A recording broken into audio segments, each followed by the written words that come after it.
Ang dahon ng kamote ay isang magandang source ng maraming bitamina at mayaman ito sa iron, gamot sa may anemia at mabisang gamot sa diabetes, na siyang dahilan ng pagkakasakit sa bato, pagkabulag at heart failure. Ang malunggay ay kilala bilang wonder gulay dahil sa taglay nitong mabisang nakakagaling sa iba't ibang karamdaman, mayaman din ito sa phosphorus at iba pa.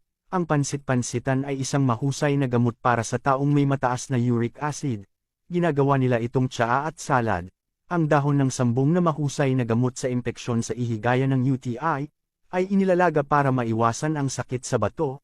Ang mga pinagsama na mga dahon tulad ng talbos ng kamote, dahon ng malunggay, pansit-pansitan at sambong ay isang malaking tulong sa taong may karamdaman tulad ng mataas na sugar, mataas na uric, mataas na kolesterol, may problema sa kidney, bato sa bato, at problema sa atay. Ang gawin ay kumuha ng katamtamang dami ng talbos ng kamote, malunggay, pansit-pansitan at 5 dahon ng sambong, pakuluan sa 3 basong tubig, inumin once a day sa umaga wala pang kain.